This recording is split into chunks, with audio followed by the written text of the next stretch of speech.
Masih ada nih stikernya, masih rapi ya. Lihat buletannya juga masih pada bulat ya. Sealernya masih original semua ya, cuma ini ada lecet aja dikit.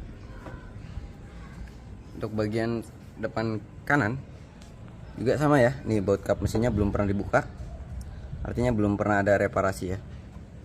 Sealernya juga oke, masih bawaan bullhead. Nah, baut bullhead juga belum pernah dibuka nih, buletannya masih pada bulat ya. Ini kan bulatnya ya, kalau udah nggak bulat kayak gini itu udah pernah bekas benturan ya. Kemudian ini ada last titik ya, spot welding ya, kurang lebih itulah bahasanya. Ini kalau udah pernah benturan di sini pasti last titiknya ini nggak bakal bulat-bulat kayak gini atau hilang di dempul. Kita cek bagian samping, takutnya dihajar dari kiri ya. Ini last spotnya juga masih ada semua. Terus juga bagian sebelah kanan juga sama ya, masih ada. Ini sealernya juga masih ori. Nah, ini baut yang bagian sini juga masih oke ya, belum pernah dibongkar. Untuk bumper ya, ini udah agak renggang, bumper mah wajar ya, pasti sering ketubruk. Untuk bannya ya, ini mobilnya 2017, bannya tahun 2022, ini baru ganti ya di minggu ke-20. Ini masih tebal banget ya. Kalau lihat bodinya ya, masih kaleng ya. Belum dempul ya, masih kaleng, lecet. Kita untuk lihat bagian dalamnya aja langsung. Wow, kilometernya 124.000. Ini mobil tahun 2017 ya. Harga pasarannya ini sekitar 170 kalau nggak salah, 170 harga cashnya ya. Retail jualan showroom. Kalau harga kreditnya 155-an. Kita coba starter dulu.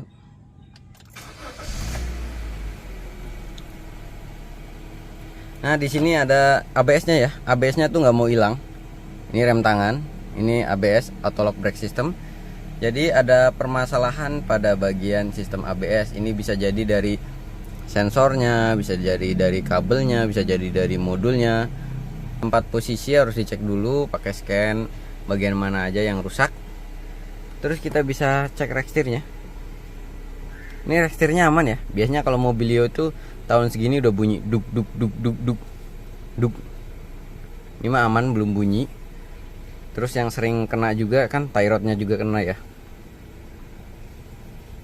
Tie rod, link stabilizer itu suka kena. Kita lihat bagian bawah. Nah, ini tie rod ya. Cara ya itu ya. Ini masih oke. Masih nggak ada bocor. Link stabilizer karetnya udah mulai robek ya. Udah mulai rembes, itu link stabilizer namanya. Lampu rod oke, bootnya juga oke ya. Kita coba diputar pakai tangan. Kita coba diputar pakai tangannya. Ini masih keras ya. Ini masih keras ya, masih oke. Nah, itu kurang lebih penyakit yang sering ditemuin tuh Mobilio kanan kiri ya, itu suka kena. Terus juga sering kena juga di bagian seal crankshaft. Nah, ini seal crankshaft, sambungan antara mesin dan transmisi ya, itu sering kena. Ini transmisi, ini bagian mesinnya ya, itu sering rembes. Ini udah mulai rembes, udah pada penguapan tapi belum parah banget. Ini masih ringan penguapan biasa aja ya, masih ya. Mobilio itu juga kalau di bodi nih ya, saya nggak tahu kenapa beberapa kali ngecek Mobilio itu bagian bagasi dempul. Ini masih kaleng ya. Bagiannya sering dempul tuh Mobilio tuh. Kemarin pun saya juga beli Mobilio dempul juga di bagian bagasinya. Kurang lebih itu ya. Jadi pasaran mobil ini harga retailnya yang 2017 tipe E-Matic itu 170-an. Harga cash retail, kreditnya harga 155 jutaan. Itu dilihat di marketplace ya. Kalau mau lihat harga mobil dari marketplace saja. Kurang lebih itu aja. Ini bodinya juga kusam. Ini bumpernya baret ya, nggak apa-apa. Tinggal dihitung perbaikan aja bodinya berapa. Ini juga sama ya. Ini juga ditambel-tambel. Masih pada kaleng ya. Jadi kaleng-kalengan semua. Ini bannya masih tebal semua, bodinya masih kaleng, cuman emang ada beberapa baret-baret aja. Ya it's okay lah. Ini mobil penyakitnya benerin ABS, terus benerin link stabilizer. Dua itu ya, penyakit sama body-body aja. Kalau mau beli Mobilio kurang lebih gitu perbaikannya, itu bagian yang sering kena ya. Jangan lupa cek bekas tabrak, bekas banjir, kerak-kerak oli, elektrikalnya juga ya. Semuanya lah dicek kayak pada umumnya aja. Tapi ini saya rangkum, saya khususin Mobilio yang sering kena bagian mana aja. Nah, yang pertama kita akan melihat pada bagian mesin. Kita akan fokus pada mesinnya. Itu dari seal crankshaft. Nah, seal crankshaft itu ada di mana sih? Seal crankshaft itu adalah sambungan antara mesin dan transmisi. Ini bagian mesin. Nah, ini antara sambungan antara ini mesin, ini transmisi. Jadi sambungannya itu ada sealnya, dan itu yang sering rembes ya. Posisinya kalau kita mau lihat itu ada di bawah. Kita bisa tengok dari bawah. Coba dilihat. Dari mana Pak Sukandar biasanya kita nengok? Nah, maaf ya. Ini video kita miringkan sejenak. Nah ini ya, itu yang ditunjuk, itu yang sering rembes. Ini udah mulai rembes ya. Ini namanya seal crankshaft belakang.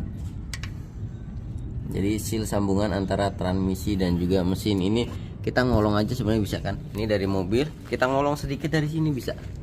Tengok sedikit. Nah ini pada bagian yang ini ya, itu yang sering bocor pada bagian mesin. Nah itu sering banget ditemuin ya pada Mobilio, itu dari seal crankshaftnya pada bagian mesin. Terus apalagi nih yang sering ditemuin selain seal crankshaft? Estimasinya, jadi sealnya itu sebenarnya murah ya, cuman emang jasanya tuh cukup mahal ya, karena turun transmisi kan. Itu kalau di bengkel resmi bisa 4 juta kalau nggak salah ya. Kalau di bengkel luar mungkin 1,5 sampai 2 jutaan. Yang banget ditemuin bagian kedua tuh bagian kaki-kaki. Kaki itu ada banyak, ada beberapa part ya. Ini Mobilio sering banget ditemuin dari bagian kaki. Kalau kita putar rodanya ini, bagian kaki itu yang sering kena tie rod, link stabilizer, terus rack steer dan long T-rod ya. Itu sering kena, dan juga shocknya udah sering kena. Ini shock itu ada bagian supportnya, jadi karet bagian atas juga sering kena. Dia biasanya bunyinya gluduk di saat jalan tidak rata. Nah untuk bagian kayak gini kita bisa lihat di bagian link stabilizernya. Kita coba lihat link stabilizernya dulu ya. Bagian dalam mana nih link stabilizer Pak Sukandar? Nah ini dia, ini link stabilizer. Lihat ya, itu udah robek. Itu udah robek, udah mulai kena. Ini harganya sekitar antara 350 ribuan ya. Yang cukup bagus tuh 350 sampai 550 ribu itu. Nah kemudian dari tie rod ya, tie rod itu posisinya mana? Ini bannya jangan lupa diputar dulu ya. Kemudian kita lihat bagian tie rod. Kita lihat tara. Nah ini yang ditunjuk itu bagian tie rodnya tuh. Itu biasanya itu oblak. Kita bisa coba dengan digoyang-goyangkan dengan tangan, yang seperti saya sering lakukan ya. Coba digoyang. Nah ini udah mulai enteng ya. Ini udah mulai enteng, artinya udah ada gejala-gejala yang bakal menimbulkan bunyi saat jalan berlubang. Itu sering terjadi. Kalau yang kondisi kayak gini belum terlalu enteng banget, itu belum terlalu pengaruh, tapi nanti bakal pengaruh lama-lama, mungkin bisa dalam waktu 2 sampai 3 bulan. Tie rod itu harganya bervariasi ya, dari 350 sampai 500 ribu. Terus long tie rod nih Pak Sukandar, yang mana Pak Sukandar long tie rod? Nah ini long tie rod atau rack end ya. Nah itu juga sering kena. Biasanya dia posisi bunyi jalan jelek dan bisa bikin narik kanan narik kiri setirnya saat posisi lurus ya. Nah itu ada boot rack juga. Ini sekalian karetnya suka bocor, itu boot steering rack. Oke, itu bagian kaki-kaki posisinya ada di kanan dan di kiri. Jadi itu yang sering kena. Paling sering kena lagi rack steer nih. Perbaikannya sekitar 1 juta sampai 1,5 jutaan ya. Nah untuk mengetahui penyakitnya mulai dari mana tuh, coba Pak Sukandar kita cek.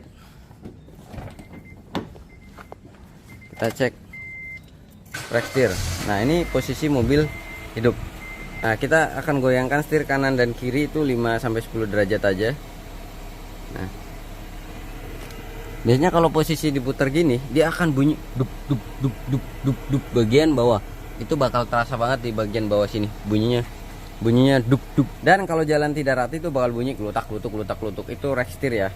Ini yang sering kena. Jadi posisi mesin hidup, kita goyangkan kanan kiri 5 derajat kayak gini posisinya, terus dia bakal bunyi duk duk duk. Kalau itu bunyinya udah kencang banget, itu berarti udah mulai kena ya. Dan pengaruh saat jalan itu, ketika di jalan tidak rata itu bakal bunyi gluduk gluduk gluduk gluduk gluduk, dan posisinya ada di tengah. Kalau yang posisi glutak-glutuk ada posisi sebelah kanan aja, itu biasanya dari long T-rod atau rack end ya. Ini ABS-nya juga nyala nih Pak Sukandar. Ternyata mobil ini ABS-nya nyala ya. Jadi ada malfungsi pada auto lock brake system. Itu harus dicek dulu pakai scanner. Ini posisinya yang rusak apanya, bisa kabelnya, bisa sensornya, atau juga modulnya ya. Itu dilihat dulu bagiannya.